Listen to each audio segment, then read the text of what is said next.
बीते लोकसभा चुनाव 2024 संपन्न होने के बाद से राहुल गांधी के भाषणों की चर्चा जोरों पर बनी रहती है।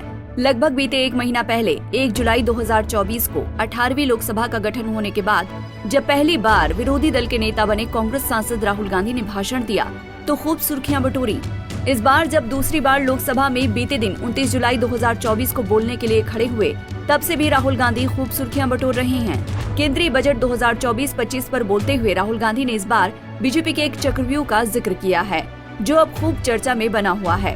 तो आज इस वीडियो में हम राहुल गांधी के द्वारा बताए गए बीजेपी के उसी चक्रव्यूह पर विस्तार से बात करेंगे।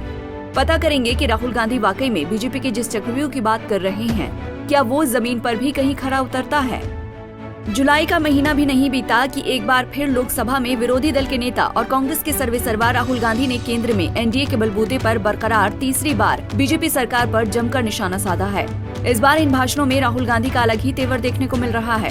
केंद्रीय बजट 2024-25 पर बोलते हुए कई मुद्दों का जिक्र करते हुए राहुल गांधी ने इस बार भी भगवान आदि शिव का जिक्र किया, लेकिन उनके इस भाषण में चक्रव्यूह शब्द केंद्र में रहा। देखिए कि कैसे राहुल गांधी ने अभिमन्यु के चक्रव्यूह को प्रधानमंत्री नरेंद्र मोदी की छाती से जोड़कर देखा। स्पीकर सर, हजारों साल पहले हरियाणा में कुरुक्षेत्र में एक युवा को अभिमन्यु को 6 लोगों ने चक्रव्यूह में मारा था।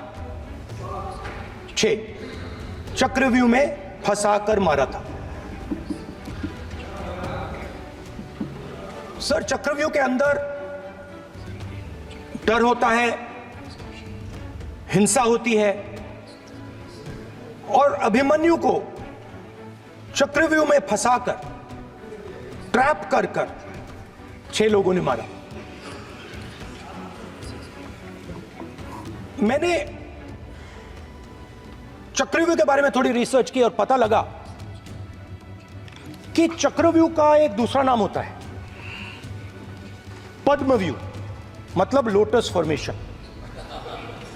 तो जो चक्रव्यूह होता है स्पीकर सर, वो लोटस के शेप में होता है, कमल के फूल के शेप में होता है। 21वीं सदी में सर एक नया चक्रव्यूह तैयार हुआ है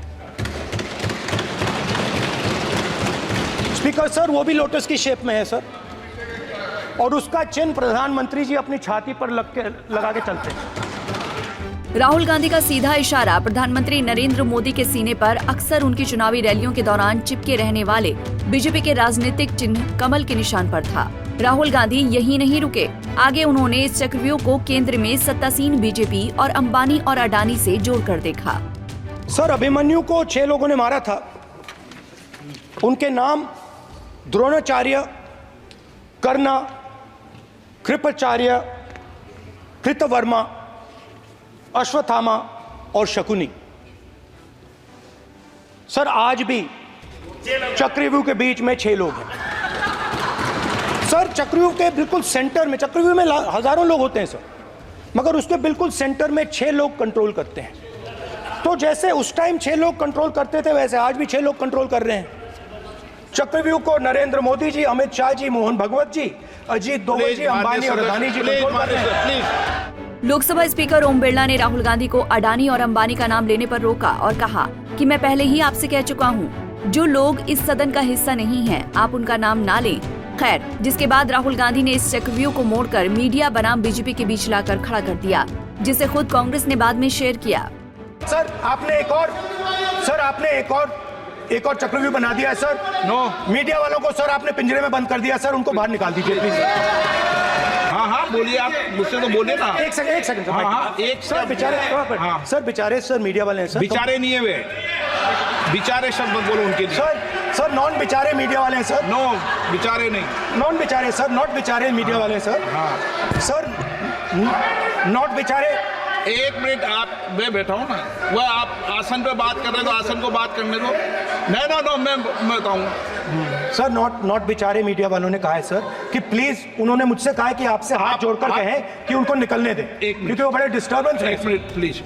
चक्रव्यूह के मुद्दे पर सिर्फ राहुल गांधी की स्पीकर ओम बिरला से ही नोकझोंक नहीं हुई, बल्कि उनके बयान पर संसदीय कार्य मंत्री किरण रिजिजू ने भी राहुल गांधी के बयान की निंदा की। उन्होंने कहा, मैं ये समझता हूँ कि संसद के अंदर 140 करोड़ जनता के प्रतिनिधि लोकसभा में बैठते हैं। लोकसभा की कार्यवाही परंपराओं और नियमों से चलती है। राहुल गांधी को बार बार याद दिलाया गया है कि जो भी आप बात करें नियमों से करें, लेकिन नियम को ताक पर रखकर अनाप शनाप बातें की हैं। सदन, संविधान और देश से ऊपर कोई नहीं हो सकता। राहुल गांधी ने अपने पद की गरिमा का भी ख्याल नहीं रखा है। चक्रव्यूह के इस पूरे मुद्दे में सबसे गौर करने वाली बात यह है कि ऐसा लग रहा है कि राहुल गांधी बीजेपी के वोट बैंक में सेंध लगाने की कोशिश कर रहे हैं। वो कैसे, आइए बताते हैं। गौरतलब है कि कांग्रेस ने ग्रामीण और अर्ध शहरी सीटों पर बीजेपी के मुकाबले अच्छा प्रदर्शन किया है।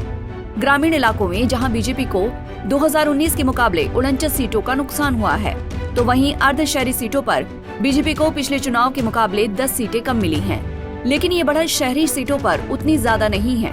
2019 में बीजेपी का देश की 35 शहरी सीटों पर कमल खिला था, जो अब 4 सीट घटकर 31 हो गया है। राहुल गांधी की कोशिश बीजेपी के इसी सबसे मजबूत वोट बैंक में सेंध लगाने की है, जिसके लिए वो मध्यम वर्ग को बीजेपी के चक्रव्यूह से घिरा बता रहे हैं। Bureau report, Punjab Kesari TV. हमसे जुड़े रहने के लिए हमारे YouTube चैनल को सब्सक्राइब करें और नई वीडियो की नोटिफिकेशन के लिए बेल आइकॉन को दबाएं